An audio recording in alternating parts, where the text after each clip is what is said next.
wala bokk équipe yi ma mën a jàppee ne équipe yu mag ya ñoom ñoo am ndam démb. et boo xoolee France il est venu avec un statut de vice-champion. du monde. ñun on est certains en doute champion d'Afrique. Logique pour man la logique a été respectée. C'est vrai que le Sénégal aurait pu créer la surprise mais malheureusement côté coaching on a également péché. C'est vrai que nanko dinañu xaar ba peut-être compétition bi jeex on va tirer les conclusions nécessaires mais je pense les critiques essentiellement tey bu Koulibaly toogee war na mën a xoolaat encore ni muy réagir parce que les joueurs sont sur le terrain mais l'entraîneur également il est dehors il coach et moom ni muy donner des consignes à ses joueurs noonu lay surveiller les changements ou les tactiques de jeu de son adversaire lan la sama adversaire indi comment ces joueurs évoluent sur le terrain en un laps de temps la France a complètement inversé son système de jeu. Oui, c'est ce que Deschamps a compris oui c'est ça Sénégal adapté wul nous on a peut-être gardé notre traditionnel machin c'est vrai que en milieu de terrain on était assez costaud mais avec des pertes de balles énormes et pertes de balles yooyu Yacine li koy waral très souvent mooy manque de compétition wala boog xëy na nga dem ba magal c'est vrai que on nous parlera de la chaleur et autres mais il y a eu beaucoup de paramètres yoo xam ne le Sénégal n'a pas mais Messi il a 39 ans n'est-ce pas n'a pas su les gérer Messi il a 39 ans aux autres ils ont mais Messi boo xoolee ni muy footballé ak ñun ni ñuy footballé peut-être bokkul il y a un problème lui il est le centre am na fu muy positionné tous les joueurs savent que moom mi ngi côté bi ils lui mettent la balle. Je veux dire que du problème âge quoi si man bon enfin am na yeneen problème bi leen la surtout la concentration surtout, voilà question de positionnement la de tactique et surtout nga mën a adapté wu ci sa li sa adversaire indi mais bon ce n'est que partie remise on espère que pour la prochaine fois la Norvège ñun dina ci génn en attendant d'affronter l'Irak defal ko bagage et puis avec Norvège ñu génn si ñu defal bagage Irak Norvège tam buñ ko dóorulee moom saa moom ñu dindi wen toujours est-il que compétition bi jeexagul ce n'est que les premiers matchs de poule donc li ci des nañu ñaan rek nañu ñaan yàlla baax na daa aussi ko lan la ñu war a revoir peut-être wala Pape Thiaw lan la war a revoir oui daan kaafu nañ match bi moom jàppal ne coaching nañ ñu gagné Pape Thiaw dafa nelaw dem loolu mooy li xew loolu mooy li nga xam ne moom moo am parce que tamit mënoo am ay joueurs yoo xamante ne ni amuñu compétition ñu tenir ñoo xamante ne ni presque joué nañ 60 matchs mais ñooñu premier mi-temps rek nañ mën a football est-ce que xam nga ne fu mu waree def changement génne Kalidou Koulibaly parce que amul compétition dafa gaañu génne Idrissa Gana Gueye génne Sadio Mané moment boobu nañ jël but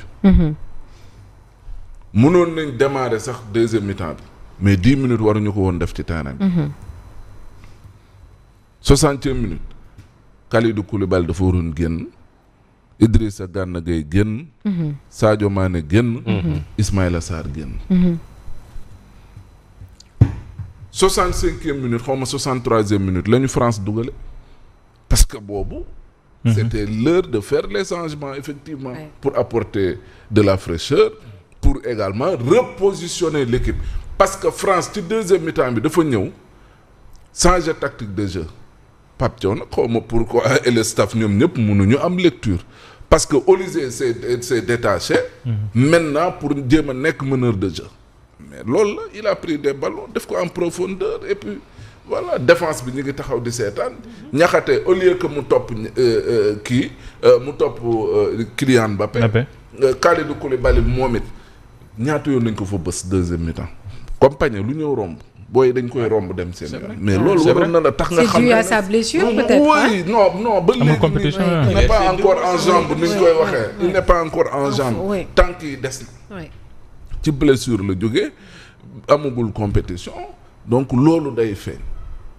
premier mi-temps bi ñu football noonu mënuñu woon weesu loolu parce que il faut pas quand même occulter un fait. Rêver plus grand que ça. Oui les suñu doyen équipe bi mais tamit ay mag nañ aussi Kalidou Koulibaly mi ngi jëm mag Idrissa Gana Gueye mi ngi jëm mag Sadio Mané mi ngi jëm mag donc yooyu il faut yow nga teel a gis loolu noonu parce que boo ko gisul aussi mais ci loolu nañ ñu gagné physiquement on n'a pas su tenir la France en seconde mi-temps et tactiquement aussi on a failli ñu gagné ñu jeex na loolu rek la wax ji nag moo di ne Ismaïla Sarr man Pape Thiaw il faut mu wax ma Ismaïla Sarr lan moo tax mu football.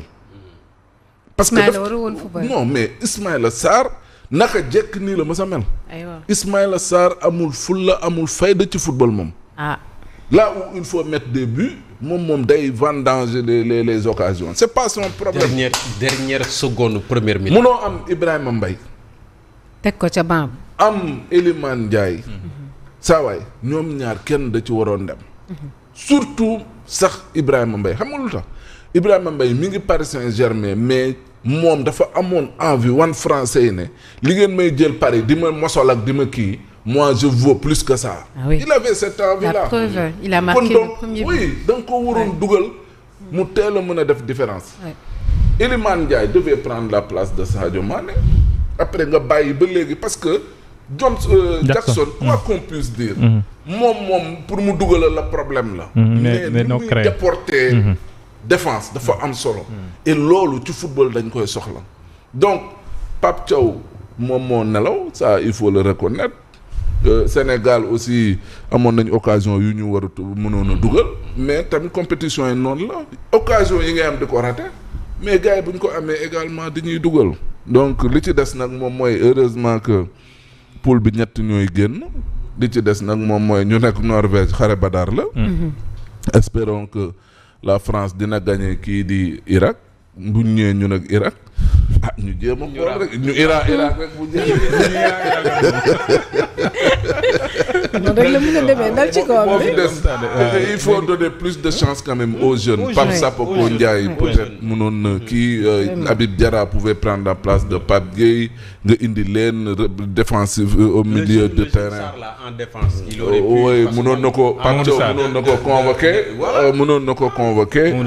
bon maintenant c'est un choix bu mu def maintenant. léegi nag juum na. li ci des moom mooy mu defar waa non Sadio pas tellement. il a été performant. non Sadio Mané moom démb moom naufrage non moom Sadio moom démb moom s'il fallait le noter 0. donc ce n'est plus le Niancho ci tactique de jeu bi la wala Sadio je sais pas démb lu xew mais à un moment donné aussi xam nga am na tactique de jeu aussi da nga koy soppi. boo essayé dara premier mi-temps mu kii mais boo ñëwaatee également da ngay lire sa parce que Deschamps aussi. c'est pas un entraîneur de la petite semaine aussi. il a de l'expérience xam na joueur am ni ñu mel.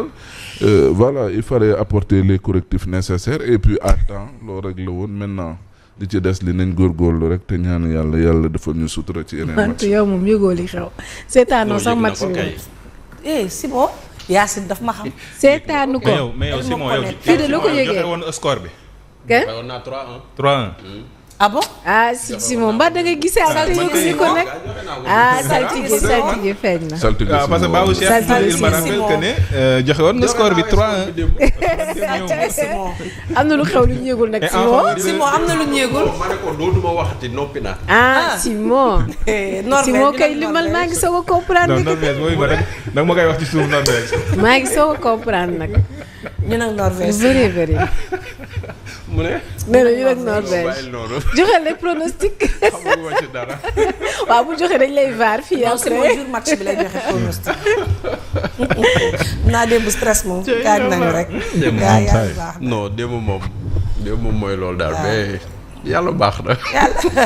yàlla lu gën parce que foofu na part de meilleur de 3 qui sortent par groupe. mais 3 yooyu faudrait-il que nga nekk meilleur parmi les meilleurs troisième waaw. et meilleur troisième yi je pense qu'on en aura au pire des cas 8 seulement. pour nga mën a jàll deuxième tour. loolu sax dafa wóorul dóoral Norvège rek dóor Irak dem sa yoon. amin moom la ñuy ñaan. mais loolu ne loolu moom kay. non mais finalu poule bi moom su mooy suñu. jarul sax mais cin bu naree neex bu baxee xeeñ na. soo bëggee avancer da ngay dóor gaañ. nga dem du tout parce que moom moo ëpp les buts. waaye Norvège avec 4 plus 4 plus 3. donc da nga koy dóor. tu as les 3 points. boo xëccoog moom séddoog moom point yi sax baaxul parce que moo ëppal goal différence. soyons optimistes. Bon, pour les puristes de la langue française, je parlais tout à l'heure de foudre de guerre. On me dit que foudre est genre féminin mais quand on l'emploie dans ce genre d'expression foudre devient masculin. Masculin, donc d'accord. au lieu de une foudre de guerre on dit un foudre de guerre. Très bien. waaw Okay. et c'est un aîné dans la profession qui m'envoie un message. Donc voilà ça veut dire que tout le monde participe. Voilà Ouais, c'est ça. jërëjëf ci Merci loolu. parce que beaucoup. lii moom xaw On apprend toujours. man moom jàng naa ci. waaw un foudre de guerre Ñëpp mais jàng. on se limite à une foudre. Une foudre, oui. mais booy de guerre da ngay def un. Comme j'avais posé la question également à un de mes aînés, pourquoi le mot pluie, ça yoo ko bindee, tu as un S à la fin. Ouais. Puis même tu l'écris au singulier, c'est Un S puis, à la ouais, fin. avec Loolu moom man mënuma ko comprendre. C'est les bizarreries de la langue De la française. langue française, c'est ça. donc mi ngi noonu. Tout ça va? quand même ça va bien En Yaas. forme? maa ngi lay ziar. maa ngi lay fay. ça va alhamdulilah. Formose sutura rek. Trop rek ci la. sutura baax na ci lépp maa ngi lay nuyu di nuyu.